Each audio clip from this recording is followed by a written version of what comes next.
Екатерина, ну, для начала комментарий по матчу 4-0. Довольны этим результатом? Да, довольны более чем. Ну, хотели больше, но мы молодцы, я думаю. Все равно 4-0 это сухая игра, это хороший результат, хороший показатель.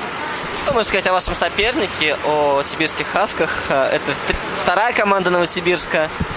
Ну, девчонки молодцы, они немножко посильнее в этот раз. В первом туре были немножко послабее, но сейчас усилились. Молодцы, хорошо сегодня нам показали свою игру хорошую. У вас полноценная команда, полноценный состав, несколько пятерок. Соперник играл в 2 пятерки. Делали как-то на это, может быть, ставку, чтобы где-то перебегать их?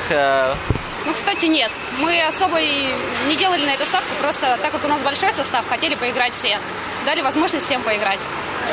Но это ощущается на льду, что соперник где-то подседает, там, к третьему периоду, например? Ну да, ощущается, конечно, что они уже немножко слабее, так как сил у них уже меньше, у нас все-таки больше. Ваша команда играет второй матч на 0 в сухую. Есть ли где-то установка там в третьем периоде уже сыграть тоже, чтобы вратарю помочь отстоять? Конечно. Мы всегда поддерживаем наших вратарей, чтобы они отыграли на 0. Стараемся их защищать. Установки такие, да, есть. Вы впервые играете на родном льду, ну не считая вчерашнего матча. Ваши эмоции? Ваша коллега вчера говорила, что очень волнуется, а вы? На самом деле, да, мы очень волновались первую игру. Особенно вот у меня мандраж прям такой был, приду, потому что друзья, родственники, вся семья моя приходила, смотрела. Конечно, очень волнительно. В Сибе было играть намного легче, спокойнее.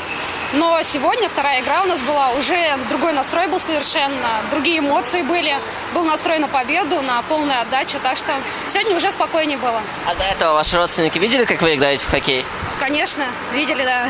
Видели, но они приходили на тренировки, так между собой, когда играли. А тут уже ответственные такие игры, поэтому волнительнее намного. А в целом, вот при полной трибуне это как-то по-другому играется?